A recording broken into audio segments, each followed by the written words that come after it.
All right, next question is from Danger Suede. This is a good one. Who is the goalie?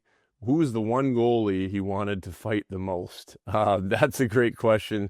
I didn't always want to fight guys. If I could pick a guy, it would be Jordan Binnington. I don't think I'm the only one on that list. And the only reason is, listen, I got nothing against Benner. He's a great goalie. He's won the Stanley Cup. He's won 4 nations. He's a great goalie. I don't like his antics. I got into it with him a little bit in San Jose, but that was nothing really.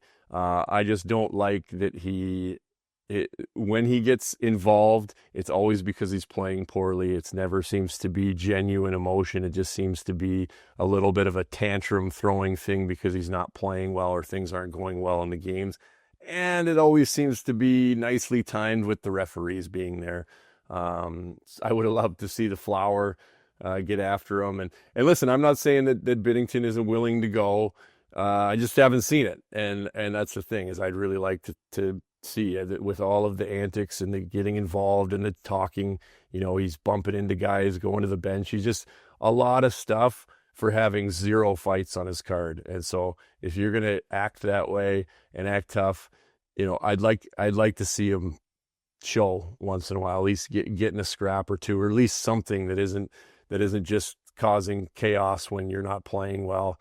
And also he's not exactly built like a fighter. I don't know if he is or isn't, but he doesn't weigh a lot. So I'm going to guess he's not a fighter. But anyway, that's my reason for Binnington. Is just, again, I was an emotional guy when I played. I slashed a lot. I got into it once in a while, so I know what that's about. But with Binner, I just see a lot of antics, and mainly when he's not playing well.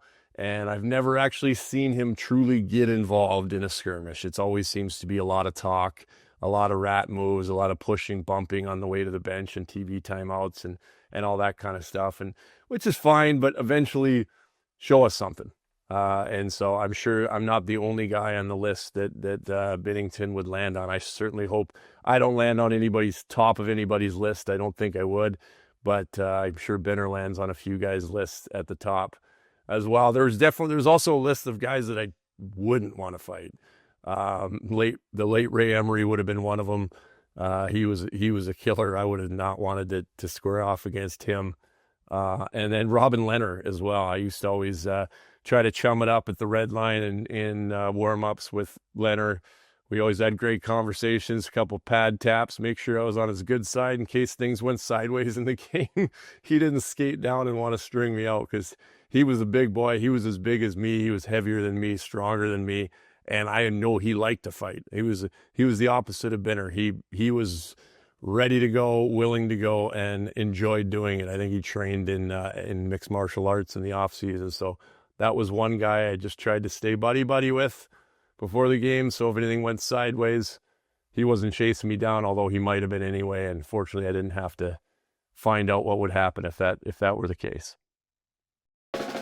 What's up, Nation citizens? If you like that video, then you need to be subscribed to the Oilers Nation YouTube. Podcasts, live shows, exclusive interviews, and analysis. Everything you need from your favorite voices at Oilers Nation. And you don't want to miss any of it, so hammer that subscribe button.